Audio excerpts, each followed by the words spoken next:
ओम शांति and good evening. देखो आज है ना, एक और मुद्रा को मैं बताऊंगा।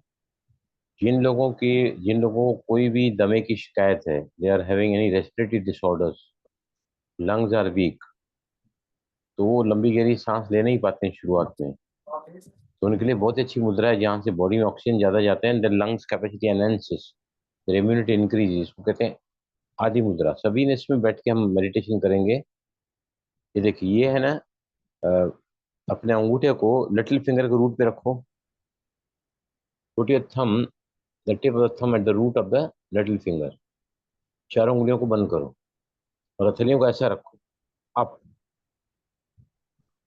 फिर से बताता हूँ, आदि मुद्रा।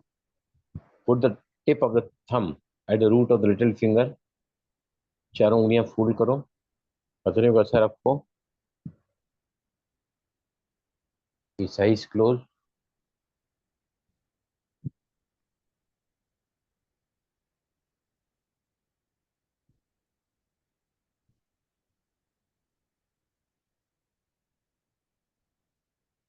अपने ध्यान को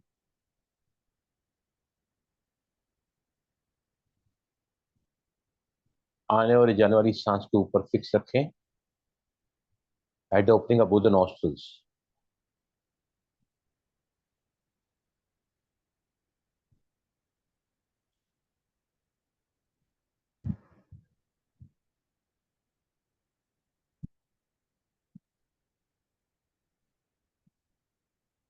सांस जो हमारे शरीर के बाहर भी है, अंदर भी है, सेतु बनाकर, मेकिंग इट एज ब्रिज।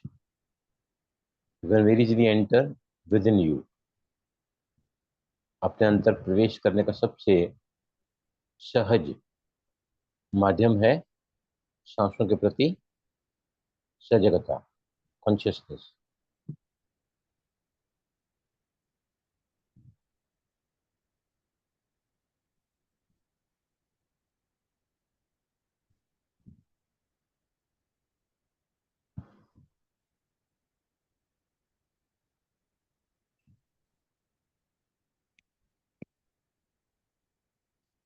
जितना ही करीब सांसों के, the more closer to your breath.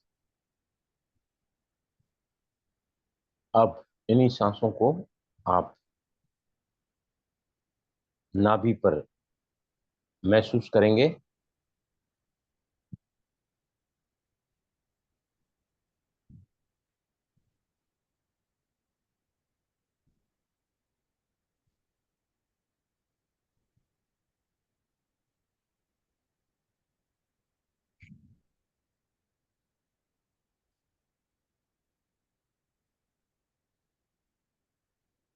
11 times. Now we shall be chanting ओम।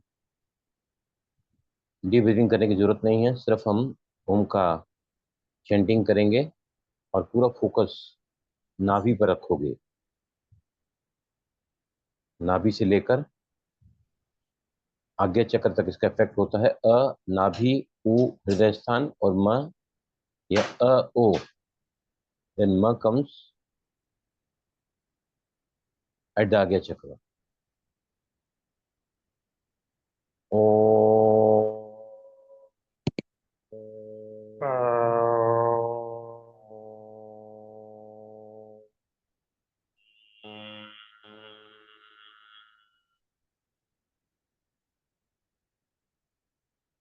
ओ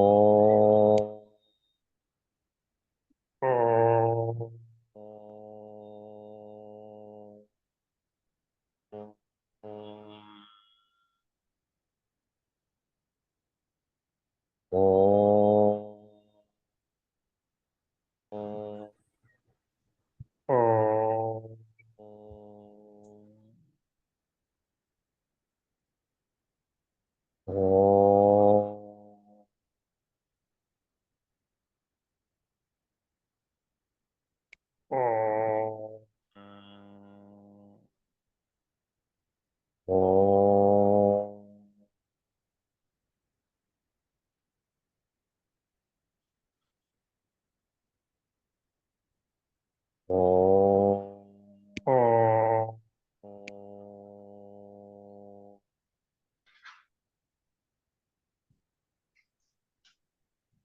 ओम। ओम।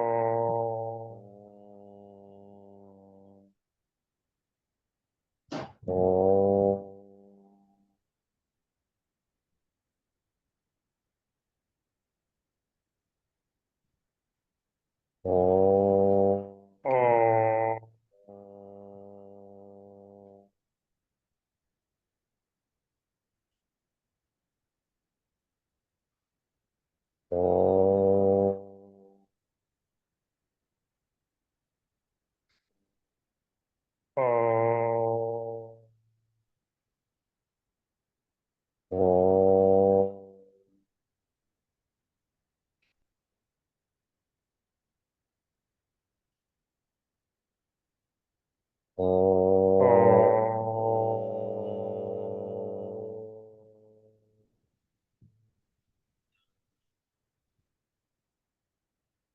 ओम।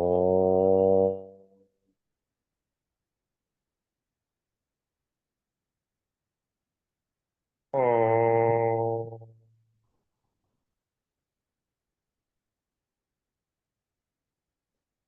आंखें बंद रखेंगे सभी. We quickly shift to the alpha.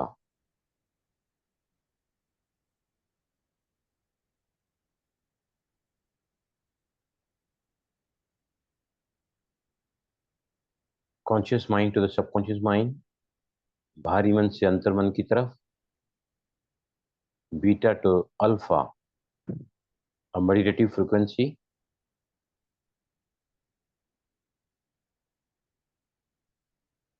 Which ranges from 8 to 12.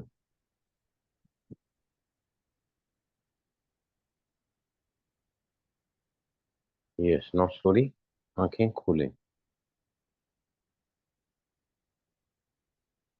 जिनके स्वर आज 2 जनों के नहीं मिले हैं, स्वर जिनके नहीं मिले हैं मतलब अभी तक नाड़ियों में विष है, मल है, विषाक्त है नाड़ियां. प्रैक्टिस चालू ही रखना पड़ेगा. बहुत लंबी साधना है ये. और अगर कोई भी बात ऐसी हुई है which has disturbed me, made me restless, made me in uneasy condition, तो फिर आपकी सांसें क्या हो जाती हैं, बहुत तेज हो जाती हैं. Breath becomes quite faster. Shallow breathing. और फिर हम अपनी सांस को नाभि तक जल्दी नहीं ले जा सकते. तो इसलिए मैं आपको पहले ईएफटी के राउंड कराऊंगा. जो भी बात इस वक्त या आपके आसपास में ऐसी कोई है जिसको लेकर आप थोड़े से परेशान हैं, नाराज हैं, या स्ट्रेसफुल हैं, तो उसको लेकर हम टैपिंग करेंगे. करड़े चौपाइन पे आओ सभी. लेफ्ट हथेली से राइट हैंड की चारों उंगलियों के टिप्स को टैपिंग करेंगे. और यहाँ पर इशू कहेंगे, आप अपना अपना कह सकते हैं मन में. मैं जनरल बात करूंगा. और इसको टैपिंग करने के पहले लेवल नापी जाती है. व्हाट इज स्ट्रेस लेवल जो आपकी बात डिस्टर्बिंग कर रही है इस वक्त लाइफ में, या कोई भी ऐसी बात है जिसकी वजह से आप थोड़े से आज नाखुश हो, नाराज हो. तो उस बात को लेकर अगर हम ईएफटी करेंगे तो वेरी क्विकली और दैट स्ट्रेस लेवल जो कार्टिसोल लेवल है बहुत ज्यादा कम हो जाती है. रेडी. थोड़ा पानी पी लो. बस ये डूइंग द टैपिंग.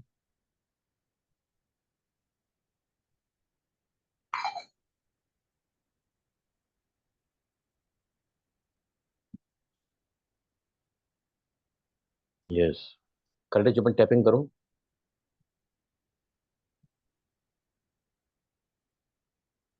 मेरे साथ बोलते जाएंगे. मैं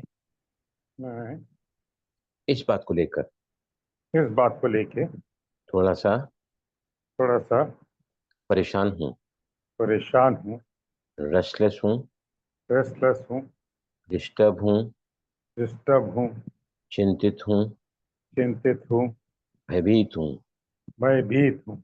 निराश हूँ. मेरा जो भी जो भी आपको लगता है, डरा हुआ हूँ, सहमा हुआ हूँ, फिर भी अपने आप से प्यार करता हूँ, स्वीकार फिर भी करता मैं हूँ. अपने आप से प्यार करता हूँ और स्वीकार करता हूँ. कितने बार बोला जाता है इसको यहाँ पर? कितनी बार बोला जाता है? भूल गए सब ये फिर? 11 times शायद। My God. 3 times. Sarita is perfect already 3 times बोला जाता है उसको, 11 टाइम्स नहीं, 3 टाइम्स। Second time. जो भी आपके अंदर है, कुछ भी है, मैं इस बात को लेकर थोड़ा सा नाराज थोड़ा हूँ, सा नाराज हूँ, परेशान हूँ। परेशान हूँ। उसके साथ में एक्सेप्टेंस स्टेटमेंट ऑफ ईएफटी, फिर भी मैं अपने आप से प्यार करती हूँ, स्वीकार करती हूँ। उसको जब ऐड फिर भी करते हैं, मैं अपने इशू प्लस सेटअप स्टेटमेंट, दोनों मिलाकर बनता है statement for the karate chop point, जिसको 3 बार लगातार टैपिंग करते हुए यहाँ पे, इसको कहते हैं साइकोलॉजिकल रिवर्सल पॉइंट। अगर यहाँ पे टैपिंग 3 बार नहीं किया तो फिर वो बात जो निकल जाती है फिर से वापस आ जाती है, इसलिए इसको करना, जिसका the PR point, psychological reversal point. Second में, हाँ, और तीसरी बार, मैं रोजमर्रा की मैं जिंदगी में रोजमर्रा की जिंदगी कुछ न कुछ कुछ न कुछ ऐसे चैलेंजेस आते हैं ऐसे चैलेंजेस आते हैं जो न चाहते हुए भी जो न चाहते हुए भी मुझे मेरी नॉर्मल लेवल से मुझे मेरे नॉर्मल लेवल से नीचे की तरफ ले आते नीचे हैं। की तरफ ले माई आते हैं। Breathe my breathing becomes shallower My breathing becomes shallower and I can not breathe fully. and I cannot breathe fully. फिर भी अपने आप से प्यार करती हूँ फिर और भी मैं स्वीकार अपने आप करती से हूँ। प्यार करता हूँ और अपने आप को स्वीकार राइट, करता हूँ। अभी 8 पॉइंट पर क्या बोलते हैं? सुजीत भाई आप मत बोलना। 8 पॉइंट पे टैपिंग करेंगे, वो पॉइंट है top of the head 1, eyebrow inside 2, side of the eye 3, under the eye cheek bone 4, nose, chin, collar bone, and यहाँ से 4 उंगली अंडर द आर्मपिट। 8 पॉइंट पे हम करते हैं। क्या बोलते हैं यहाँ पर, बताओ कोई भी, व्हाट इज से, बोलो कोई भी। Negative sentence.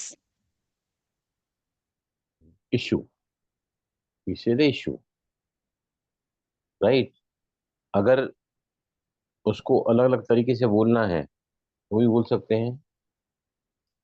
एक सेंटेंस ही बोलना है, ये परेशानी, ये दुविधा, ये नाराजगी, ये दुख, ये भय, ये चिंता, दिस रेस्टलेसनेस, कुछ भी बोल सकते हैं। अगर चाहें तो अभी कोई रिपीट कर सकता है, नहीं तो फिर अगर उसको, मेन बेसिकली क्या, you want to create the feeling of that, तो मैं थोड़ा सा इसको वेरिएशन से कराऊंगा।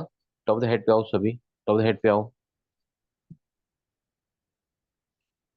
मन है कि मन है बिल्कुल कि भी बिल्कुल भी समझता नहीं है, समझता नहीं है सर्वविज्ञानी होने के बावजूद भी, और विज्ञानी होने के बावजूद भी, इतना सारा नॉलेज इतना सारा नॉलेज होने के बावजूद भी, होने के बावजूद भी मैं अपने स्वर के अनुसार मैं अपने स्वर के अनुसार काम नहीं कर पाता हूँ, काम नहीं कर पाता हूँ, और जिसकी वजह से जिसकी वजह से मुझे असफलता मिलती है।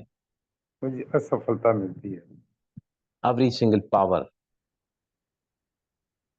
my single swer power has my swer has स्वर है what to do, what to do, what not to do। what not to do। स्वर स्वर मेरे परम सखा होने के बावजूद भी मेरे परम सखा होने के बावजूद भी मैं उनको यूज नहीं कर पाता हूँ, मैं उनको यूज नहीं कर पाता, और और I get I get failure most of the time. Failure all the time, most of the time.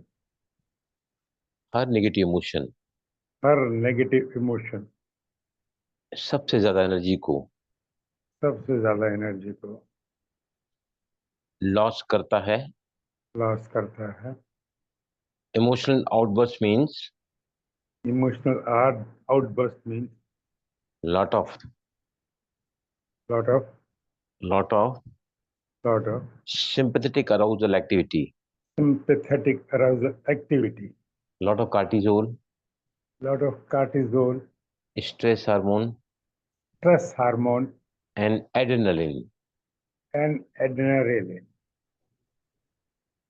which causes which causes a lot of damage not only to my body, lot of damage to the not body, only to my body, not to my only to the body, to my mind, to my mind, to my brain, to my brain, and these emotions, and emotion, outbursting emotions, outbursting emotions, put a great toll put a great toll on on my mental stability.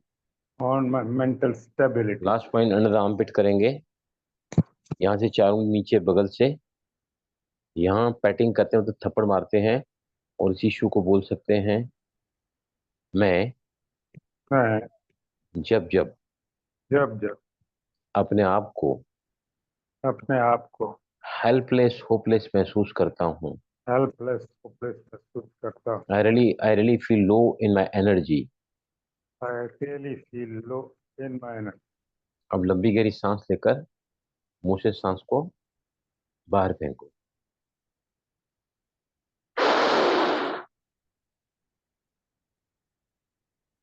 आया समझ में? कोई भी बात जब disturb करती है तो हमारे तत्वांश को इम्बैलेंस कर देती है, राइट? अब तत्वांश सॉरी स्वर तो हम चेक करते हैं रोज, तत्वांश भी आपके अच्छे मिल रहे हैं, पृथ्वी या जल तत्व, बराबर। लेकिन इसका जो चेकिंग है ना, दिन में कई बार हमको करना पड़ेगा before you go to the other 7 aspects of तत्वांश। कई बार जब भी आप स्वर चेक करते हैं, जस्ट सी विच तत्व is active at that time.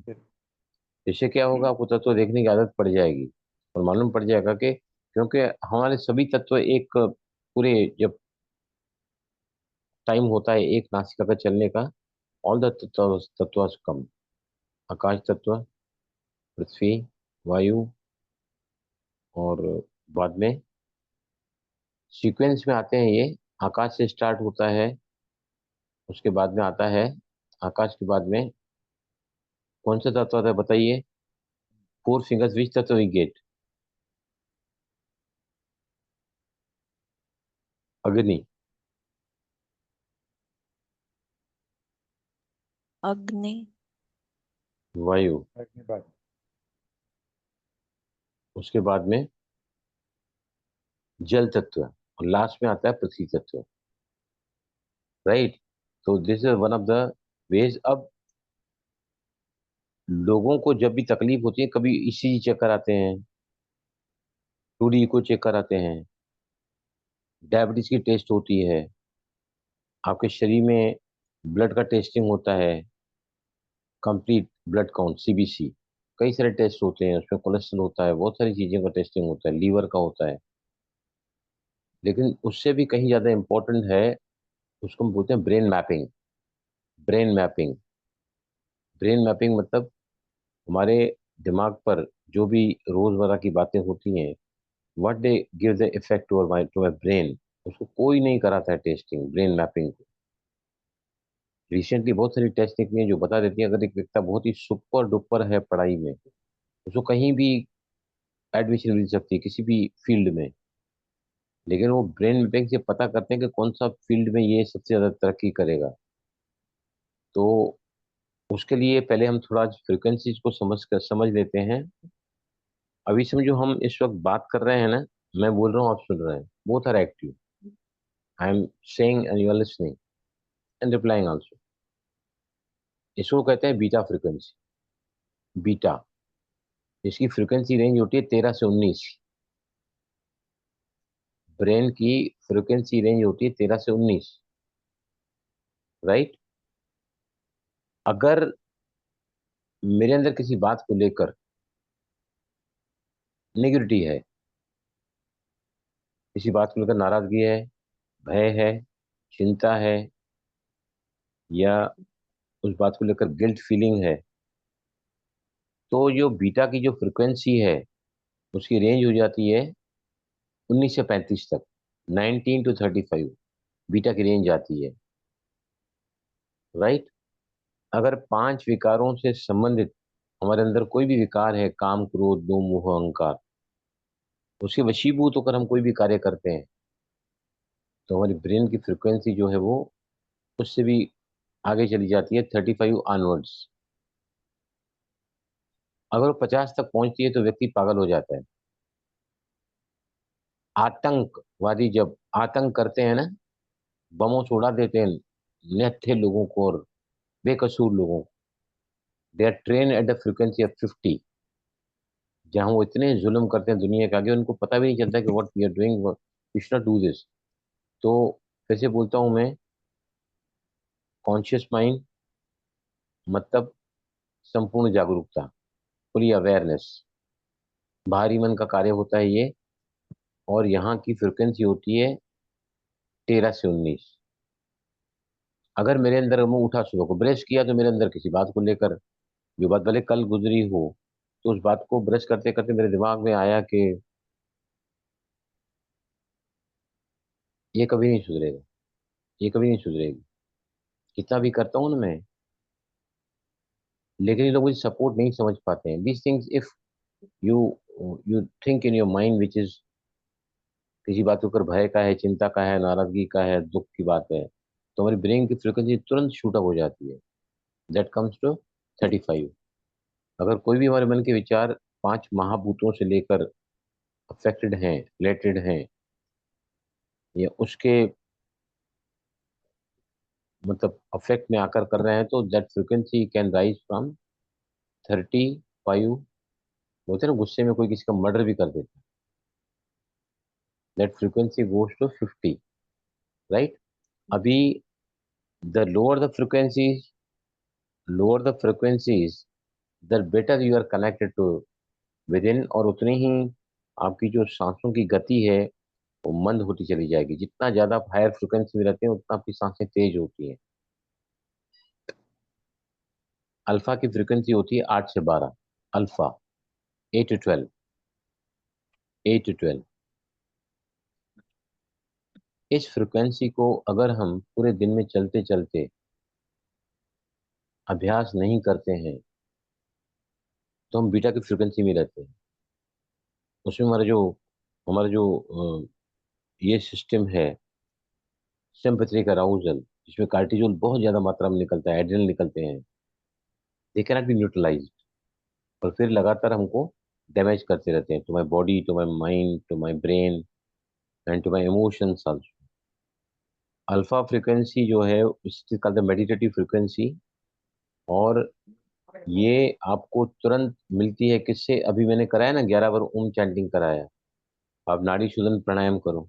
देखो, आप मैंने कल कितना मिनट बताया नाड़ी शोधन का? कितना मिनट बताया था करने 10 के to लिए? 15, 9 से 11। 10 to 15 minutes. हाँ, 9, 11 या 15। Today morning I did 11 minutes, even in the evening. मेरे को भूख बहुत लगती है, मेरा मन नहीं कर रहा था, मैं कुछ तो खा लूं। खाता क्या हूँ, चना, सींग, मगर very light I T, and cup of T, very first cup of T in my day. तो लेकिन आज मैंने फिर भी बोला नहीं, क्लास के सामने मैं सब इतनी बड़ी बातें करता हूँ। अगेन आई डिड 11 टाइम, और जैसे 11 टाइम्स मैंने किया ना, one easily goes to alpha.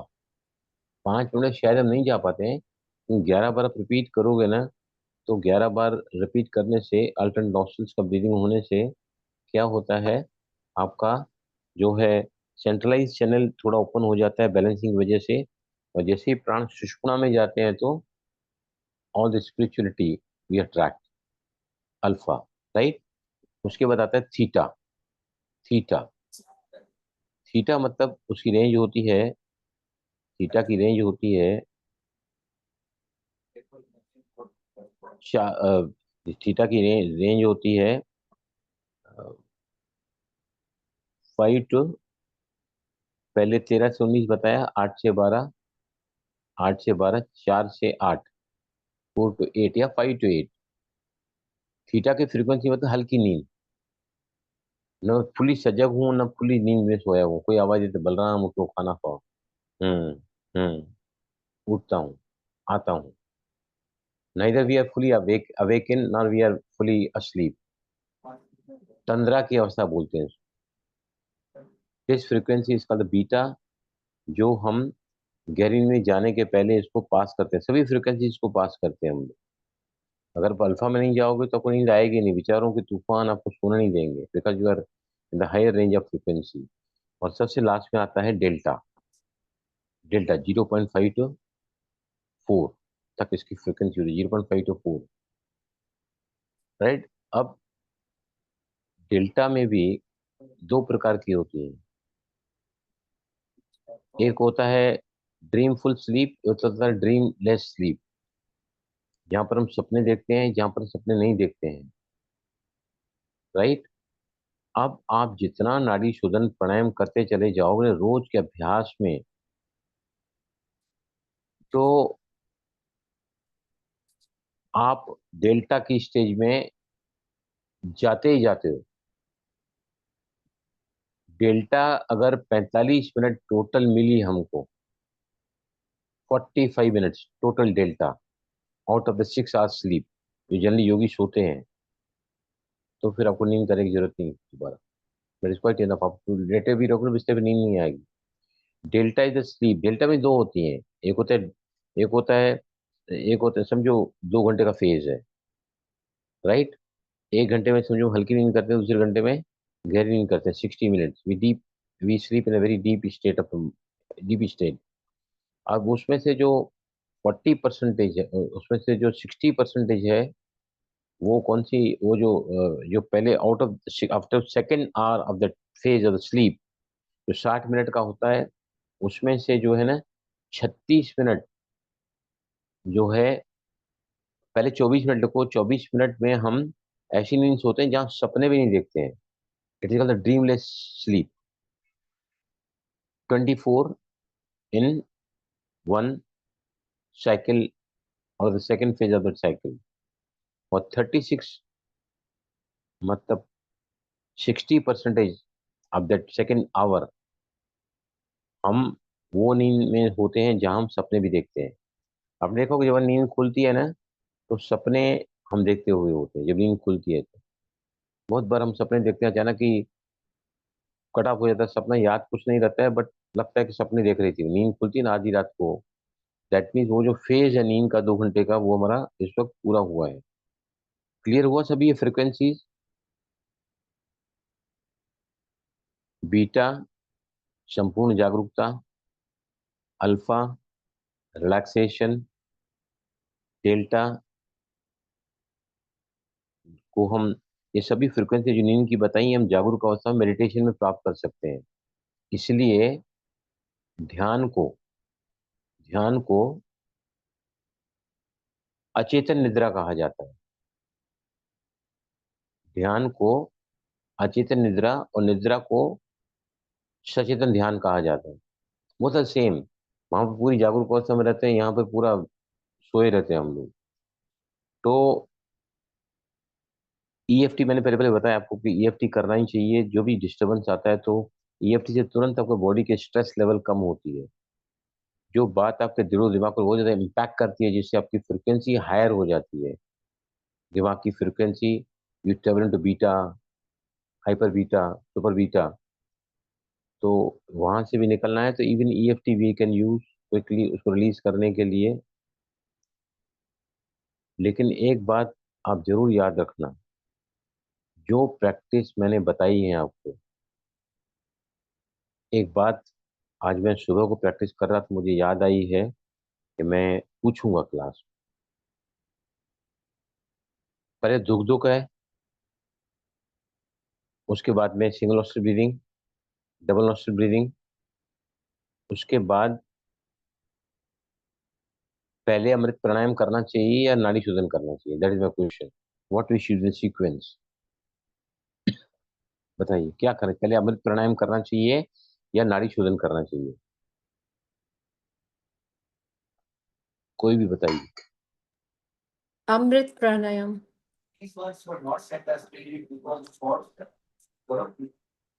कौन आवाज कर रहा है? कोई टॉकिंग?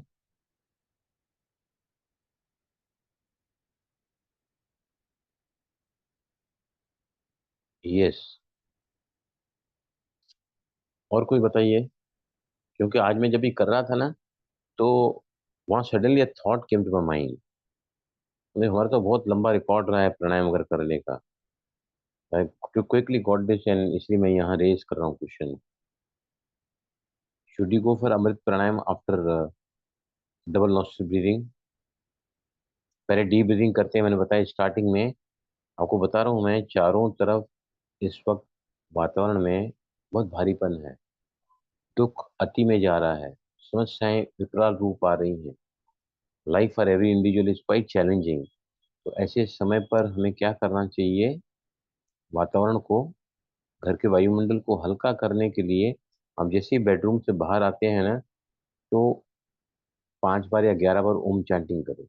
ध्वनि, तो कल होता है ध्वनि, एक ऐसी ध्वनि है ओम की ध्वनि जो आपके तन के मन के वातावरण के प्रदूषण को दूर करती है। राइट? अगर आपसे नहीं डीप ब्रीदिंग होता है, simply when you come out of your bedroom और आपको आगे सारे काम करने हैं, अगर आप 5 बार भी है ना ओम का अगर ध्वनि करोगे ना, ओ,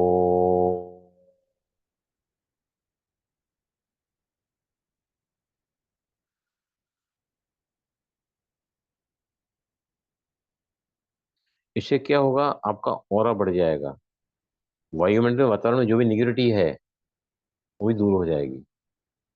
आपके बॉडी के हर सिस्टम को ओम के चैंटिंग से, उसकी ध्वनि से, उसके प्रकंपन से, उसके वाइब्रेशन से आपके बॉडी के जो वाइटल ऑर्गन्स हैं, जैसे ब्रेन है, हार्ट है, लंग्स हैं, किडनीज हैं, राइट हैंड साइड में लीवर है, लेफ्ट हैंड साइड में पैनक्रिया है, ये इन सभी को स्टिमुलेशन मिलता है, they can work in a better way. उनको जागरूकता मिलती है, सजगता मिलती है। तो इसका अभ्यास जरूर करो, क्योंकि वातावरण में आजकल बहुत ज्यादा नेगेटिविटी है, और ये इतनी ज्यादा बढ़ेगी ना, अभी तो मौतें नहीं हुई है, होलसेल में मौतें होंगी।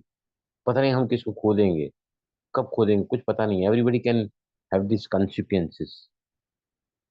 तो यस, और कौन बताएगा मुझे? सुरजीत, आप बता सकते हैं? यस। सिंगल नोस्ट्रल के बाद हमको कपालभाति करना चाहिए, एंड अरे बाप, देन नाड़ी शोधन। मेरा सवाल कपालभाति का नहीं है, मेरा सवाल है अमृत प्राणायाम पहले या नाड़ी शोधन पहले? That is my question. नाड़ी शोधन पहले। Very right is. देखो, हम जब ये 7 प्राणायाम कराते हैं ना, उसमें भी we go with bhastrika, kapalbhati,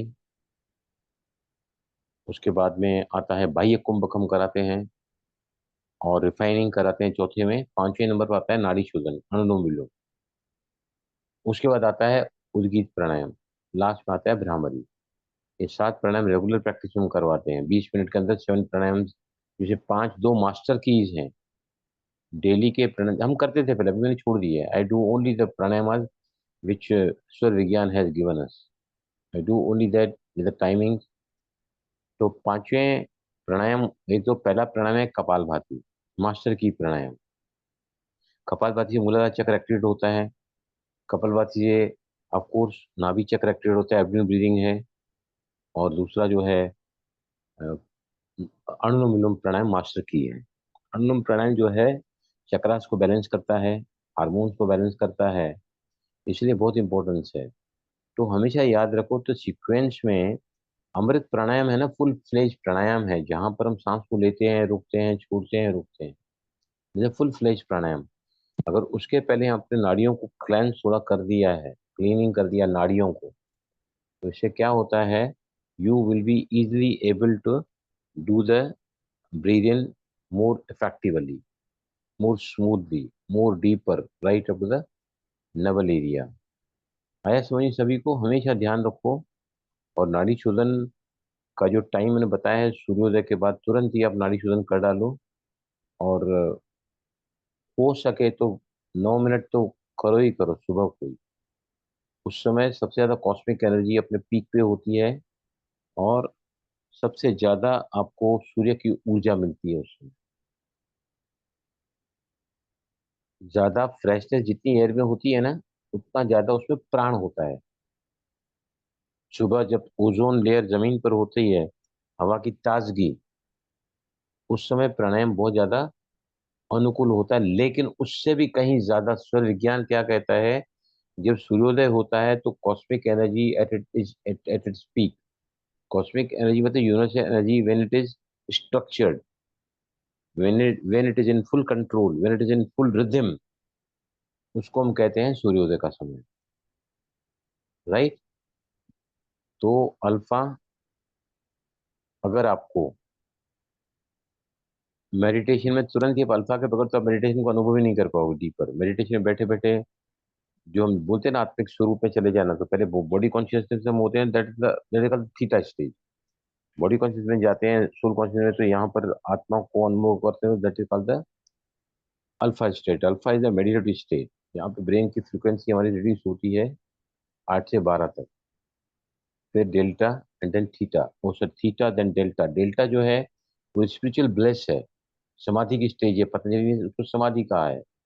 समाधि मतलब समाधान हो जाना, no question will be left over after this. एक बार आपने योग में समाधि का अनुभव कर लिया तो मतलब आपका हर answer you get from within, क्योंकि आपके अंतरात्मा आपके हर सवाल का जवाब देने को तत्पर बैठी है, बशर्ते हम उसकी आवाज को सुन सकें। That comes with the last stage of the meditation, समाधि। पतंजलि इसको समाधि बोलते हैं। और राजयोग में हम उसकी चौथी अवस्था बोलते हैं, स्पिरिचुअल ब्लिस बोलते हैं हम लोग। राजयोग में 4 अवस्थाएं कैसी होती हैं? योगी जब योग करने बैठता है, बहुत सारे प्रकार के विचार उसके मन में उठते हैं, राइट। तरंगे उठती हैं विचारों के रूप में चारों तरफ। धीरे धीरे योगी अपने तन को स्थिर करके रखता है, सीधा, रिलैक्स, और उसका भारी मन शांत होने लगता है। और वो second stage of Rajyoga meditation, आत्मिक स्वरूप में वो आ जाता है। थर्ड में सोल का सुप्रीम सोल से, कॉन्शियसनेस का सुप्रीम कॉन्शियसनेस से और इन्फिनिट एनर्जी से we connect to the supreme soul. चौथी स्टेज होती है जहां पर साधक उस परवरदिगार की, परमात्मा की, अलमाइटी अथॉरिटी की अनंत असीम बेशुमार शक्तिशाली किरणों को अपने अंदर लेकर उसकी अनुभूति करता है। दैट इज राजयोग की चौथी अवस्था है। उसको असीम सुख और परम आनंद की अनुभूति कहा गया है। असीम सुख मतलब वो सुख जो इंद्रियों के आकर्षण के पार का सुख है। परम आनंद मतलब उसके आगे, एक्चुअली आनंद का विरुद्धार्थी शब्द पता है किसको? आनंद का उल्टा शब्द क्या होता है बताइए मुझे, कैन यू बी डिफाइन? आनंद का अपोजिट अक्षर नहीं बताओ होता मुझे। है, हाँ, विलोम होता ही नहीं नहीं, होता है इसका। होता ही नहीं है। वेरी राइट यू आर, नहीं होता है। सुख का दुख होता है, प्लेजर का पेन होता है, लेकिन इसका नहीं होता है। तो that stage is called the समाधि स्टेज। राजयोग में भी होती है ये। पतंजलि के धारणा, ध्यान, समाधि, 3 आंतरिक योग उसके बताए गए हैं। तो इस तरह हम जाते हैं, राइट। तो हमेशा ध्यान रखो कि अगर हमारे तत्व आज भी, सॉरी, हमारे स्वर अभी भी मिलते नहीं हैं, मतलब we need more of cleansing, we need more of Nadi Shodhana प्राणायाम। अमृत प्राणायाम का क्या पार्ट है बताइए? अमृत प्राणायाम क्या करता है? What it does? हालांकि सारा काम नाड़ी शोधन करता है। नाड़ी शोधन के लिए शिव जी ने बताया है उस सर्वोदय में। What does amrit pranayama do? क्या करता है वो बताइए मुझे, कोई भी बता। तो रोज करते हैं अमृत प्राणायाम, क्या करता है अमृत प्राणायाम जो हमको रोज बताया गया है करने के लिए? साथ में तो 11 बार ही करता हूँ पूरा। मुझे इतना अच्छा लगता है ना कि मैं तो 7 बार करने के बाद मेरा दिल नहीं भरता है, मैं और 11 बार ही कंप्लीट करता हूँ। क्या करता है अमृत प्राणायाम? अमृत प्राणायाम क्या करता है, आप जैसे सांस लेते हैं धीरे से, तो नाभि सांस लेते हैं। जब सांस को रोककर आप नाभि को अंदर धकेलते हैं तो नाभि स्ट्राइक होती है। पर एक्सेल करते हैं, पूरा कंप्लीट एक्सेलेशन है। उसके बाद फिर हम सांस को रोकते हैं। उसके बाद जो हमारी सांस अंदर जाती है ना, वो पूरे के पूरे प्राण तत्व को 72 नाड़ियों में ले जाती है, जहाँ से नाड़ियां क्लैंस होती हैं। और अमृत प्राणायाम जो है नेक्टर है, वो नेक्टर। और फिर उसके बाद जो है हम क्या करते हैं, उसके बाद में वी डू द चक्रा, चक्रा का चक्रा बैलेंस करते हैं हम लोग। मेरा डेली रहता है, मैं चक्रा को आज तो 7 round I could do today, 7 round each, lump वम रम यम हम उम, और इस तरह 7 राउंड ईच में हमने किया है। तो इसके तब देखोगे ना कि आज भी मैंने फैक्ट्री में, सुबह को तो कपास थी नहीं उधर, दोपहर के बाद 2 घंटा मैंने याद करके बाहर से कॉटन मंगवाया और फिर राइट में डाल के रखा कॉटन। कम से कम 5 बजे तक डाला, 2:30 बजे डाल के 2.5 घंटा आई वॉज रनिंग। उनमें लेफ्ट नॉस्ट्रल जब चलती है तो आप रिलैक्स हैं, कॉन्सेंट्रेटेड हैं, सौम्य हैं। किसी के साथ भी आप इगोइस्टिकली बात नहीं कर सकते हैं। ईगो से बात करना राइट नॉस्ट्रल का काम है।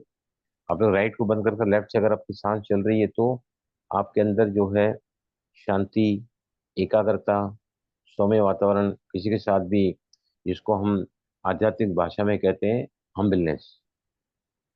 भगवान ने बताया ना संडे के मूल्य में 4 बातें बताई, किसको याद है? बताओ, याद है किसी को? 4 बातें बताइए। निमित्त भाव, निर्माण, निर्माण एंड निर्वाण. निर्वाण, correct. That all we get through this. ठीक है, कुछ सवाल पूछना है किसी को? सर क्योंकि मुझे सोसाइटी की मीटिंग में जाना है to close it early today. Yes, sir बोलो बोलो। इंग्लिश में क्या कहेंगे इसको, जो ये 4 बातें? निमित्त मतलब करावनहार परमात्मा है, उसने मुझे जरिया बनाकर, करण करावनहार भगवान को बोलते हैं। करवाता वो है और हमसे करवाता, निमित्त बनाकर। निमित्त आई एम इंस्ट्रूमेंट। ओके। अभी जैसे अच्छाई किसको देना है तो मैं थोड़ी दे रहा हूँ, आपको भगवान दे रहा है आपके भाग्य के अनुसार, लेकिन मुझे निमित्त बनाया है यहाँ पर। आई तो am simply an medium, instrument. Sir हाँ, मीडियम होगा, उसको मीडियम भी कहेंगे, भगवान क्या? का मीडियम। Of course. देखो अभी मैं जैसे जेल में जाता हूँ, हाँ इतने जी। सारे लोगों को जो मल्टी मर्डर्स हैं उनको टचिंग में करता हूँ, तो मैं क्या करता हूँ पता है आपको? वहां जाने के साथ ही अंदर चला गया ना, सारे स्लोगन यूज कर जाता हूँ। जैसे ही अंदर गया है ना, वो सर्किल बोलते हैं, उसमें 1-2 बैरक होती है, वो सर्किल बोलते हैं। वहां जो मैं जाता हूँ 1 और 2 नंबर बैरक है, 11 नंबर सर्किल है। तो मैं चारों तरफ है ना जाने के साथ ही परमात्मा की अनंत असीम बेशुमार किरणें स्प्रेड कर देता हूँ कि इसके सानिध्य में मैं एक क्लास कंडक्ट करने जा रहा हूँ और भगवान इस वक्त मेरे साथ है किरणों के रूप में। He is giving them all the powers on the top, और उनके आगे मैं बैठा हूँ निमित्त बनकर। पावर वहां से आ रहा है और यहाँ पर स्ट्राइक करके it is going to the all the जो भी वहां पर कैदी हैं, ये स्टूडेंट्स हम बोलते हैं उनको। तो ऐसे करके आई डू, तो उससे क्या है, मेरा जो मैंपन का भाव है वो खत्म हो जाता है। मैंपन का भाव, मेरापन का भाव, मेरी वजह से कैदी छूट गया, मेरी वजह से इनको बहुत अच्छा योग का अनुभव हुआ। मैं जब आता हूँ ना तो वो जब सुब्रमण्यम से मिलता हूँ मैं अंदर आके, तो वो बोलते, मैं बोलता हूँ यार, मैं बोलता हूँ भाई मुझे लगता है नहीं मैं जेल में क्लास करा रहा हूँ। कितना लोगों के चेहरे पर खुशी का भाव दिखता है। बोलते बलराम आप भूले हुए हैं, ये बहुत खतरनाक एरिया है, ये बहुत खतरनाक एरिया है, आप संभाल के रहा करो। आपकी भावना अच्छी है करके आपको ऐसा लगता है कि एवरीथिंग इज वेरी फाइन, ऐसा नहीं है। समझ में आया? निमित्त, हाँ जी सर। निर्माण, निर्मल मतलब सोबर, और निर्वाण मतलब उससे ही हमको मुक्ति मिलेगी। Will get liberated. बंधनों से मुक्त होना चाहते हैं ना तो हमको अपने आप को क्या करना पड़ेगा? सारे विकारों से मुक्त करना पड़ेगा। फ्रीक्वेंसी ऑफ गॉड क्या है? सारी फ्रीक्वेंसी बताई मैंने, alpha beta theta delta. What is the frequency of God? How we can get closer to God? कोई भी बताओ मुझे। यस, मैंने बताया है पहले भी क्लास में, बोलो। कृषि का बोलना है आपको कुछ? Delta, delta.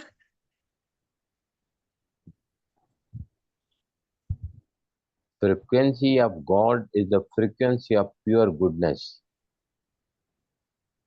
The more you are good in your thoughts, words, and actions, the more closer you are to God.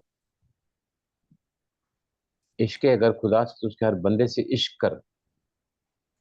जितना ज्यादा हमारे अंदर निर्मलता आती जाएगी, शुद्धता आती जाएगी, पवित्रता आती जाएगी, अच्छाई आती जाएगी, वो चुंबक की तरह खींचता है। It attracts like a magnet. और हमारे अंदर जितनी भी जो जंक लगी हुई है विकारों की, वो धीरे धीरे उसके उसके याद में, उसके रिमेम्बर मिटती चली जाती है। और जैसे जैसे व्यक्ति संवरता चला जाता है तो we get closer to God. The frequency of God, the frequency of pure goodness, the more good you are, the more closer you are to God. The more you forget your goodness, so you cannot attract God, cannot be attracted by God. ठीक है, कुछ पूछना है? Will close the session. ही मुझे नीचे meeting में के लिए जाने का है। यस मुक्ता जी बोलिए। जी, मुझे सीक्वेंस जानना था भाई जी। सुबह उठते ही डीप ब्रीदिंग करना है, फिर धक्का है, single nostril, double nostril, Nadi Shodhana और Amrit pranayama. Is this correct sequence? बिल्कुल परफेक्ट है, लेकिन कभी करेंगे आप ये? सुबह सूर्योदय के पहले। कोई नहीं बोलना बीच में, कोई नहीं बोलना। सुबह कितने बजे? सुबह में करना है, कितने सूर्योदय के बजे? समय। सूर्योदय से 30-40 मिनट पहले, तो जितने बजे सूर्योदय होगा उसके 30-40 मिनट पहले। कल क्या बताया था मैंने? मेरे ख्याल से यही बताया था ना। क्या बताया था? बोलो कोई और। तो सूर्योदय के बाद सूर्योदय के बाद 30 से 40 मिनट तक 30 से 40 मिनट। सूर्य की ऊर्जा ब्रह्मांड में रहती है, एटमॉस्फेयर में रहती है। उस समय अगर हम प्राणायाम करते हैं तो हमारे लिए सबसे ज्यादा फायदे वाला होता है। Because what we are taking inside the breath, it is full of सूर्य की एनर्जी से होती है। तो कॉस्मिक तीस एनर्जी। चालीस मिनट तक वो ऊर्जा बाद हमारे बोला। पास रहती है, नॉट बिफोर। बिफोर आप करोगे तो गलत नहीं है, गलत, लेकिन स्वर विज्ञान के अनुसार हमको कॉस्मिक एनर्जी ऑप्टिमम लेवल में मिलती है आफ्टर द सूर्योदय। समझ में आया मुक्ता जी? हाँ जी। नॉट बिफोर, नॉट जी बिफोर। बिफोर ठीक। उसके पहले सुबह उठने के साथ ही तो मेडिटेशन ही करना चाहिए। प्राणायाम को तो हम कभी नहीं करते हैं। We use the full time to meditation the morning time. Morning is all एक एक्चुअली, जब नींद से उठते हैं ना, जैसे हम 4 बजे उठते हैं, आज भी मैं पौने 4 बजे उठा, तो उतना क्या ट्रैफिक कम होती है, उसमें सिर्फ योगी उठे हुए रहते हैं। सारे वायुमंडल में ना तमो प्रधानता लुप्त रहती है उस समय। अच्छी आत्माएं उठती है उसमें, कौन योगी उठेंगे ना, और कौन उठेगा? सारे घर के लोग भी सोए रहते हैं, बाहर के जितने भी रात को लेट सोने वाले लोग उस समय घर ही नहीं होते हैं। तो उसमें ट्रैफिक कम होता है। ट्रैफिक कम होता है मतलब उसमें जो वायुमंडल में विचार है ना, लोगों के कम होते हैं। उस समय फिर हम उसका फायदा ले सकते हैं। जैसे दिन निकलता चला जाता है। अब लास्ट बार बोल के मैं खत्म करूंगा। जो जो अमृत वेले उठता है उसको योगी कहा जाता है। जो अमृत मतलब 3:30 से 4 बजे तक, 3:30 से 5 बजे के पहले। 5 बजे भक्त लोग उठते हैं। भक्त लोग मंदिर गिरजाघर में मस्जिदों में पूजा अर्चनाएं आरतियां होती हैं। भक्त लोग 5 बजे उठते हैं। 6 बजे कौन उठता है? 6 बजे उठते हैं भोगी। जब सूरज निकल आता है उसके बाद उठते हैं, वो कहलाते हैं रोगी। रोगी। और जो सूरज ऊपर चढ़ा है फिर भी सोए रहते हैं, हमारी कामरी बाई सब 12 बजे उठती हैं, 2 बजे खाना खाते हैं। पूरा शैतान का जिंदगी है इन लोगों की। इंसान के रूप में ये लोग क्या है, क्या है जिंदगी इन लोग? टीवी देखते रहते हैं, शाम का खाना 6 बजे खाते हैं। They are going totally out of the rhythm. Nature, ब्रह्मांड के अपोजिट में जा रहे हैं। तो 4 बजे योगी, 5 बजे भक्त, 6 बजे भोगी, 6 बजे उसके बाद सूरज निकलता है 8, उसके बाद उठते हैं। और जब सूरज ऊपर चढ़ाता है तो उसको कहते हैं। कल हम बात करेंगे about the very important glands, pineal and pituitary. क्योंकि अगर हम गहरी नींद नहीं करेंगे तो नींद कट ऑफ नहीं होगी। हम रोज अभी सूर्य विज्ञान के स्टूडेंट होने के नाते हम दिया करते हैं। दिया सभी करते हैं कि नहीं? घर में डेली दिया करते हैं सभी। आप करते हैं? मुफ्त आपने चालू किया दिया करना? नहीं, प्लीज करो। हाँ जी। दिए से ना आपके घर में वास्तुशास्त्र जो होता है ना ऑटोमेटिक सेटअप हो जाता है। कुछ भी निगेटिविटी है घर में ना, दिया सुबह शाम करते हैं हम लोग। सूर्योदय के समय बिल्कुल उस समय मैं तो माचिस लेके खड़ा हो जाता हूँ 1 मिनट पहले ही। वॉच सामने रहती है। आज भी 8 बजकर, ओ सॉरी, सुबह को 6 बजकर 21 मिनट तक था आज। 6:21 बजे सूर्योदय। बिल्कुल 8:20 को आई गेट रेडी। सांस को लंबा गहरा भरा, जो भी संकल्प डालना है उसको डालते डालते फिर हम दिया करते हैं। दिया करने से क्या होता है, आपके बॉडी माइंड और स्पिरिट में बैलेंस होता है। दिया करने से आपके घर की जो निगेटिविटी है ना वो दूर होती है। दिया करने से आपके घर में कोई भी वास्तु दोष है ना, कोई भी वास्तु दोष है, पता नहीं कौन सी चीज हमारे घर में कहाँ रखी है, कैसे बनाई गई है, तो वास्तु का जो दोष है ना, वो दिए की लॉ से, जैसे उसकी लॉ चलती है ना, तो वो है कम हो जा, मतलब वो न्यूट्रलाइज करती है। बहुत सारे फायदे दिए के मैंने बताए हैं आपको। वो जरूर स्वर विज्ञानी दोनों समय, सूर्यास्त के समय और सूर्योदय के समय, शाम को हम कौन सा दिया करते हैं बताओ? तो क्या बोलते हैं? पंच तत्व शुभ लाभ दिया बोलते हैं शाम को। मंगल दिया। शुभ लाभ, जिसमें ना लेट कपड़ा लेके चावल उस पर थोड़ा डालते हैं, फिर वो बॉल डालते हैं ग्लास का, कांच का, उसके बाद फिर थोड़े से चावल डालते हैं, चावल या गेहूं कुछ भी डाल सकते हैं, उल्टा करके गिलास रखा कांच का खाली, उसके ऊपर आपको दिया रखना है। वो दिया जो है घर में कोई भी कर सकता है, और ये दिया आप करोगे ना, मैं आपको गारंटी देता हूँ, हम सभी के लाइफ में अनिश्चित तो हो नहीं सकता है। आई चैलेंज यू, अगर स्वर हमारे नहीं मिले हैं सपोज, लेकिन और भी तो है ना, उनको जानकारी का आज मेरा स्वर मैच नहीं हुआ है, मतलब जो काम मुझे चंद्र में करना चाहिए या जो काम मुझे सूर्य में करना चाहिए, लेकिन आज मुझे मेरी तिथि के अनुसार स्वर मिला नहीं है, मतलब I have to be careful, I have to be careful. डरने कोई बात नहीं है। हम जो है बाहर कदम रखते हैं तो पहले एक्टिव स्वर रखते हैं, और अगर मैंने बताया दिन के समय बेस्ट जो होता है ना, रात को अगर आपका सूर्य चले और जल तत्व में चले, लिख दो ये पॉइंट सभी, रात को सूर्य और जल तत्व बेस्ट है, ये सूर्य और जल तत्व। और फिर आता है दिन को, रात को सूर्य प्लस जल तत्व is the best in the night, और दिन के समय में चंद्र के साथ में पृथ्वी तत्व, ये बेस्ट माना जाता है। अब इसको कैसे लाना है, कैसे हम इन दोनों स्वरों, इन दोनों तत्वों में ही हम रहें जो बेस्ट रिजल्ट देने वाले होते हैं, नॉट ओनली स्वर बट इवन द तत्वास। तो हम फिर कल इसके बारे में देखेंगे तत्वास को, कि कैसे हम इसका अभ्यास कर सकते हैं। ठीक है, कुछ पूछना है किसी को? Thank you sir. भाई जी, एक क्लास आप भाई जी हाँ, यस। एक क्लास आप उस पे भी ले लीजिएगा, जो पित्त, वो 3 तरह का होता है ना, पित्त, वात कफ, पित्त, वात वात। पित्त हाँ कफ। जी, उसको जैसे मेरे में पित्त बहुत ज्यादा है, तो उसको स्वर विज्ञान से हम कैसे डील कर सकते हैं? पित्त मतलब पित्त का कनेक्शन डायरेक्टली होता है मेरे टेम्परामेंट से, जो बहुत ज्यादा अ, गर्म मिजाज का होता है, बहुत ज्यादा इरिटेट होता है, बहुत जल्दी नाराज होता है, बहुत जल्दी असंतुष्टि रहता है वो। तो ऐसे लोगों के अंदर जो एसिड है ना, वो ज्यादा सीक्रेट होता है। एसिड तो चाहिए, हाइड्रोक्लोरिक एसिड है, मैं आपको कराऊंगा पूरा क्लास की, तो मेरी मास्टरी है वात पित्त कफ की, बहुत जबरदस्त। इसकी मुद्राएं, इसके कौन से प्राणायाम होते हैं, सब मैं कराऊंगा आपको। ठीक है, ठीक है, थैंक यू भाई ओके जी। सर। चलिए ये सब, ये थैंक यू भाई जी। फ्रिक्वेंसीज, फ्रिक्वेंसी का थोड़ा आप लिख के रखना, क्योंकि lower the frequencies better with the performance, higher the frequencies, lesser with the chances of success in our life। और उसके लिए बहुत इंपॉर्टेंट है, मैंने बताया कि जहां भी वातावरण बदली होता है ना, ओम चैंटिंग इतनी जबरदस्त उसकी प्रक्रिया है ना। अभी हम आगे सब नाद सीखेंगे, घोषनाद सबसे पहले मैं आपको सिखाऊंगा, तो बहुत सारी चीजें हम सीखेंगे अभी, क्योंकि आपको अगर वो तत्वास को बैलेंस करना सीखना है तो you have to learn the कुंभकाज, you have to learn the Ujjayi pranayama, ये सारे हम सीखेंगे आगे भी जाके। ठीक है। Okay sir. Thank you. Thank you, sir. Thank you, bye.